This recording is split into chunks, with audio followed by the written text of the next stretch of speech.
lights in the trees, a trick of the frost, a ghost on the breeze. But I saw a mirror older than me, staring through time like it wanted to speak. The forest went silent, the world held its breath. Something was watching beyond life and death. We stepped through the green, boots breaking the seal, not chasing a light, but something too real.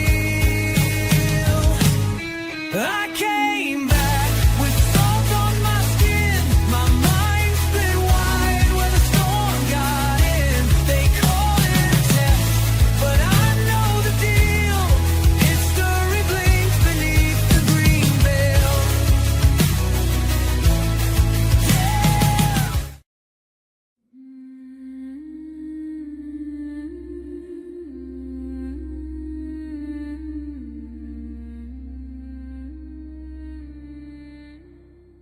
Chapter 13 deepens the mystery and danger. Jack and Sergeant B face their past as General Ashburn resurfaces, the very man who deceived them in 1980. For the first time, they see suppressed footage revealing that what they encountered wasn't a craft, but a sentient harmonic interface, a recursive node buried beneath Rendlesham.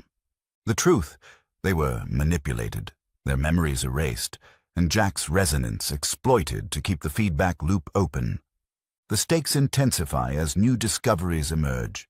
Subterranean chambers beneath Capel Green, already reactivating and synchronizing nightly at 2313 GMT.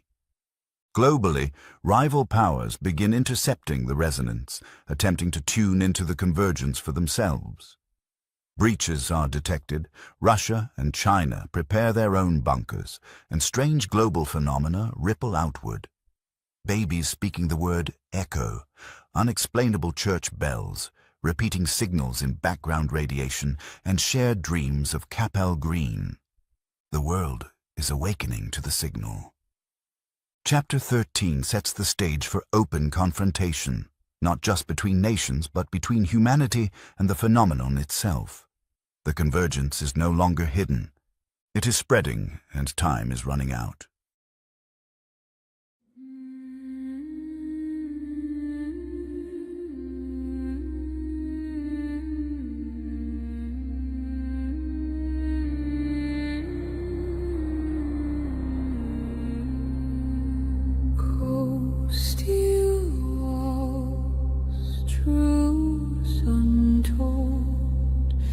Ashburn's face, the years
December 19th, 2025, 08:15 hours Eastern Standard Time.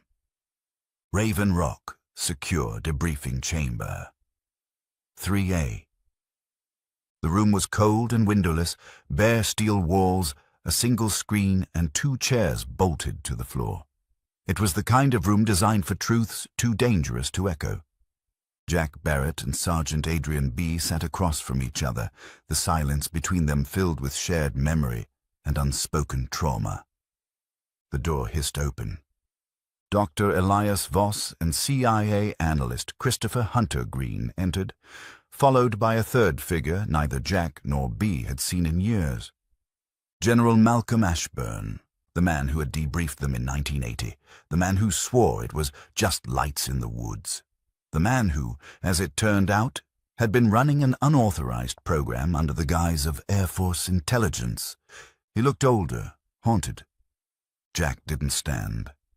"Didn't expect to see your face again," Jack muttered. Ashburn nodded, eyes flat. "I didn't come to lie this time." Hunter Green set a tablet on the table. The screen flickered to life. Archival video footage from December 1980. What played next had never been shown in any official report. Thermal footage of the forest. EM field graphs pulsing in spirals. And then, a shape, not a craft, but a structure, rising from the ground itself, lit from within by blue-gold light. Sergeant B leaned forward. That wasn't what we saw."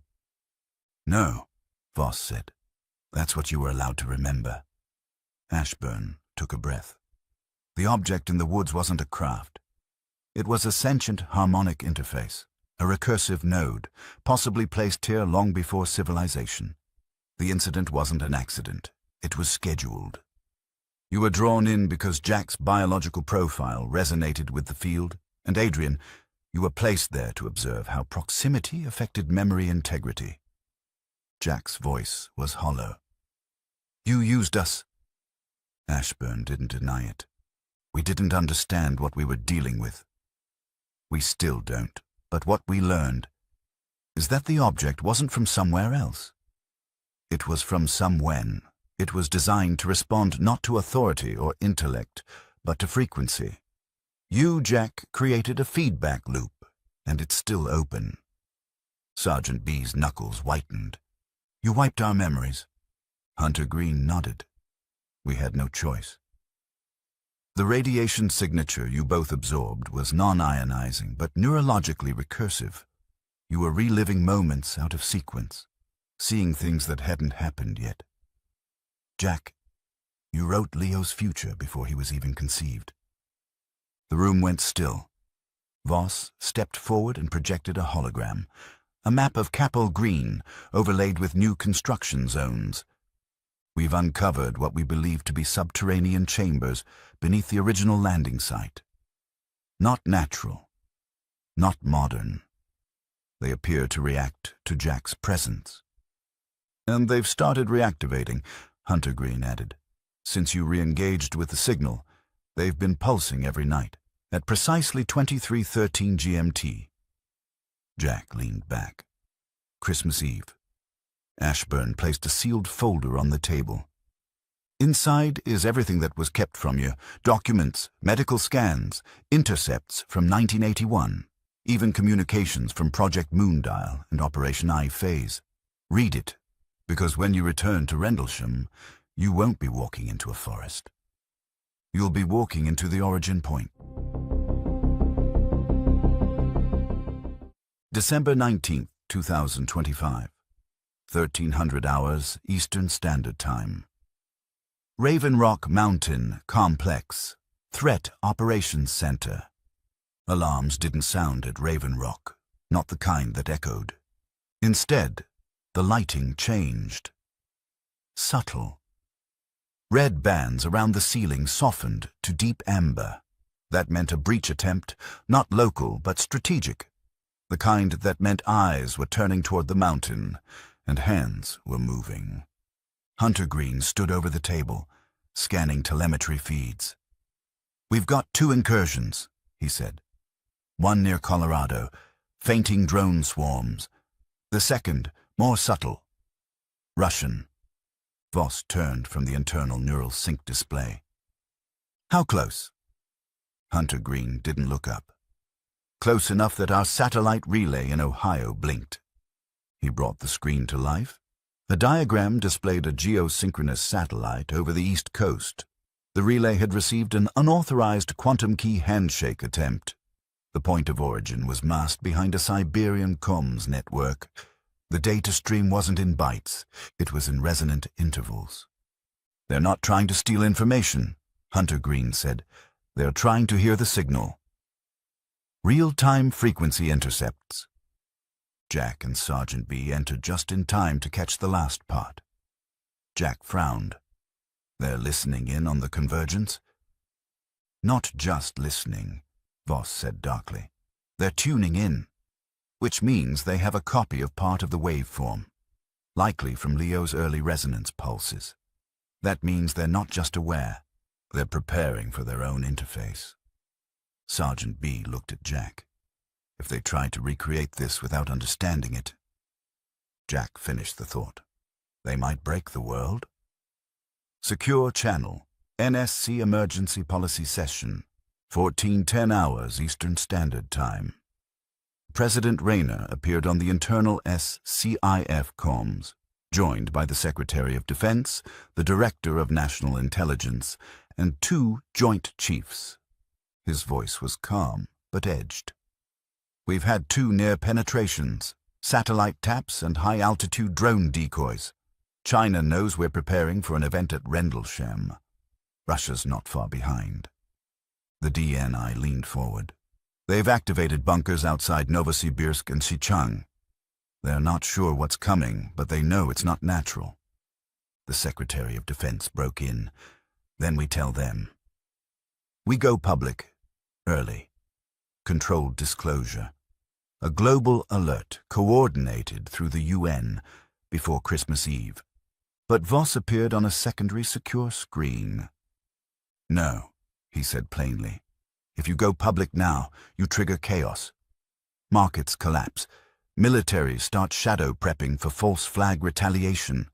You don't reveal an unknown frequency event 5 days before convergence. You give them just enough to wait. President Rayner looked weary.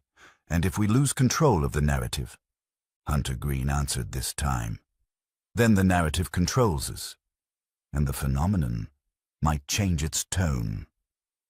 Meanwhile, global effects spread. December 19th to 2000 GMT. In South Korea, a child born at midnight opened his eyes and said one word in English. Echo. In Italy, church bells rang at 3:13 a.m. with no one pulling the ropes. In South Africa, a group of deep space radio telescopes detected a repeating harmonic sequence embedded in background radiation. It matched a waveform last seen during the original Rendlesham incident in 1980. And across the world, civilians, unconnected, unaware, began dreaming of 2 figures in a forest lit by a pale sphere. One older, one younger. They dreamed of a name. A place, Capel Green, Raven Rock, Observation, Chamber Beta. December 19th, 2300 hours Eastern Standard Time. Jack stood alone, watching the pulse chamber throb through the glass. Leo sat in stillness, the waveform inside him no longer rising. It was listening. B entered behind him. So what now? He asked. Jack didn't answer at first. Then, the world's starting to feel it. B folded his arms. And we've still got 5 days left. Jack turned, eyes hard. We don't need 5. We need 1 night. He glanced down at the countdown clock. T-minus. 4 days, 2 hours, 13 minutes. And it was getting louder. Chapter 13 closes with revelations that shatter the last layers of denial. Jack Barrett, Sergeant B, Voss, Hunter Green, and even the disgraced General Ashburn confront the truth. The Rendlesham object was never a craft, but a harmonic interface rooted in time itself. Memories were wiped, futures pre-written, and Jack's resonance left a feedback loop still open. Meanwhile, Russia and China are already intercepting fragments of the signal, preparing their own attempts at interface. As anomalous events ripple worldwide, children speaking in prophecy, bells ringing without cause, telescopes detecting echoes, the countdown accelerates. Jack understands the phenomenon will not wait. What lies beneath Rendlesham is awakening, and the world is beginning to feel it. Chapter 14. The Last Silence escalates the drama onto a global stage. Leaders convene in encrypted briefings, struggling to contain what is rapidly becoming more than a national incident. It is a continuity of species event. Beneath Capel Green, secret staging grounds are prepared with exotic arrays, containment rings, and amplifiers keyed directly to Jack and Leo's blood resonance. But rival powers are already building mirror fields, and Lopner in China stirs with its own activation. Jack, Leo, and Sergeant B are scheduled for covert transfer, but Voss unveils a radical alternative: direct phased insertion through the convergence field itself. The world edges toward collapse or transcendence as the last silence breaks. Every step a risk, every moment a test of whether humanity can cross the threshold without shattering.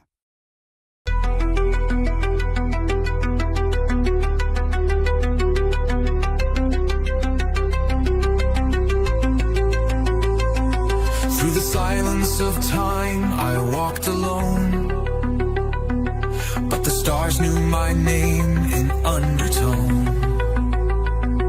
From Rendlesham woods to Saturn skies, I carry the echo, I lived the why. It wasn't the end, it was unfolding. Not contact made, but truth beholding. Beyond the war, beyond the flame, we weren't just shadows, we became the song inside the light. And good evening, everyone, and welcome to Chapter 13, The Watchers Below. How are you gentlemen doing tonight? Awesome. How are you doing, Bill? Doing great, John. Floating away. Well, after Chapter 12, the Core Nexus, that's pretty much, and you were telling us, Chris and I, you got to wait. It's coming. Just stand by. You're all going to understand it soon. So based on what we've seen in Chapter 12 and all those that are watching and listening, I mean, you can see where this is, I think, where we're going, right, Chris? Maybe, kinda. Yeah, a little bit. I mean, I'm seeing more and more how Leo's playing a pivotal part, Jack Barrett's playing a pivotal part. You know, the connection between the two, and it's interesting because I'm also focusing their relationship with the military and the scientists that are basically trying to control them. Yes. So let's just get right to it right now. Let's air Chapter 13, The Watchers Below, and we'll comment thereafter. So everyone, here we go. Chapter 13, The Watchers Below. All right, we're back. I hope you enjoyed that. I know we did. Well, John already knows what's coming, Chris. It's not like he's surprised by anything that's going on. No, but I'd like to hear what John's take is of this. We usually do the take, but I'd like to hear John's take. No, you guys go ahead. I'll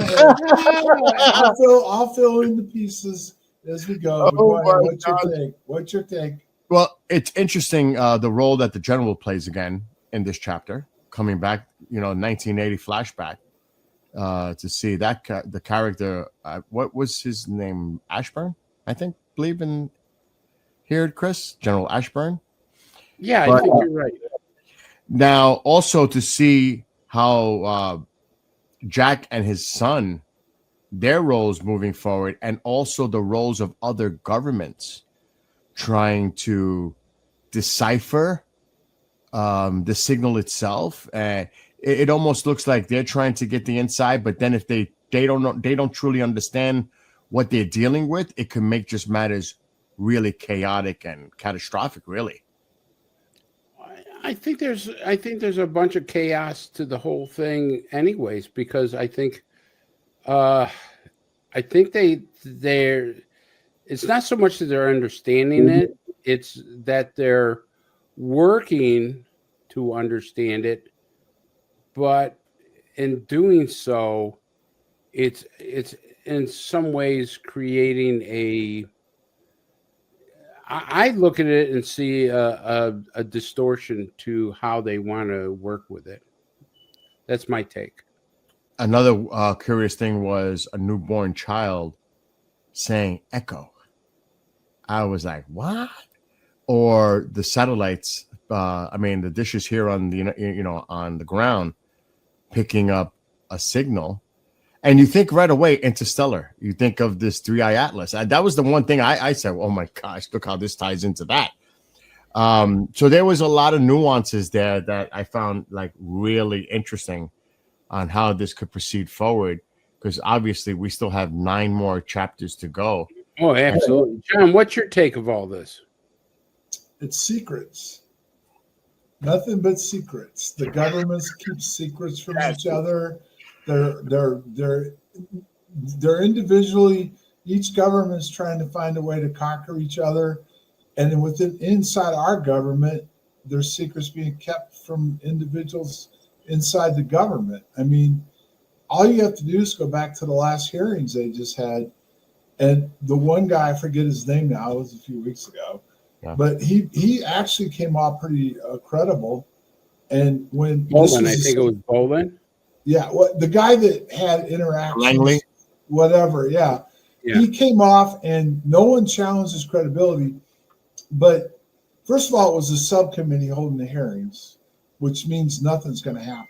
Yes. You have to have the main committee with the chairman running it, because there is some weight. I agree. So it was a subcommittee holding the hearings. And what did do you guys remember what he told them? He looks at him and says, well, to discuss this further, we'd have to go into the skiff, but you don't even have the clearance, even if we went into the skiff, to understand or hear what I know, what I could talk about. I think that's the same thing David Rush talked about. Wasn't it, John? The same thing Grush I don't remember if Grush was that blunt about it. I think him and Elizondo all said they needed to go into a skiff to talk about it, but this guy just said, not only do we have to go into the skiff, but you will not even have the clearances to be able to be told what I know. But that's why in one of the past hearings, Nancy Mace said, listen, this overclassification BS has to stop, because that's what they do, so they can make it so at a high classification that a lot of them just can't get the access to it. Well, go ahead, Chris. I was just going to say the overclassification probably is the cause because of what Grush said and what this guy alluded to, that people have been harmed, injured, and even killed over this. And Leland said the same thing, basically, and he was worried, and he knows that if he went too far, just like Grush said, if he goes too far, just like Lou Elizondo said, if you go too far, they're going to take retribution. So I think this guy was smart enough to say, hey, I'm not going to go this far out in public. Well, I think it goes deeper than that with this guy, this particular guy I'm talking about.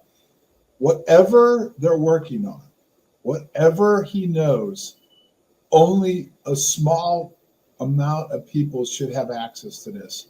But you just at the very onset of this, you made a great point, John. If they get the people in there, not a subcommittee, get the big honchos, the gang of 8, or some members like that have the clearance in a hearing, then it can be taken as home. But that's the point that people don't understand. Only the gang of 8 has a high clearance. even Comer, which is that's his subcommittee, he doesn't have the clearance or the need to know on what this guy knows. It would only Remember be what Roosevelt said, what Roosevelt did and said.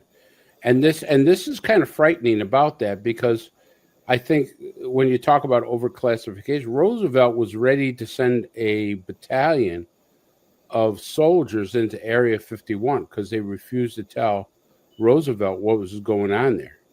They basically told him, you don't have a need to know. He's the president of the United States, and he going, I'll tell you what I'm going to do. I'm going to send a battalion of soldiers down there, take over the place. Isn't that the same president, though, that kept the Manhattan Project secret from everybody, even his vice president, but maybe the people working on the project, and that was it? I'm sorry. No, I beg your pardon. It wasn't Roosevelt, Eisenhower. Okay. Eisenhower. Oh, yeah, that's right, it was. But Roosevelt kept the Manhattan Project secret from everybody. Right. Truman did not even know about it until after he died, and then and was sworn in. So you want to talk about secrets? That's what I'm talking about. It's secrets. Yeah, exactly. But here's the thing, though. We're talking about something that the president knew about. Eisenhower knew about it, and said, "I want to be briefed in," and they refused to brief him in. Now, I mean, obviously, the same thing happened with Roosevelt and Truman and the whole bit, but to say, if you don't brief me in, I'm going to send an armed force to take over the base. And finally, they said you could send a couple representatives down that we deem appropriate and allow them to see. So, I mean, I think we hit it on the head with the overclassification.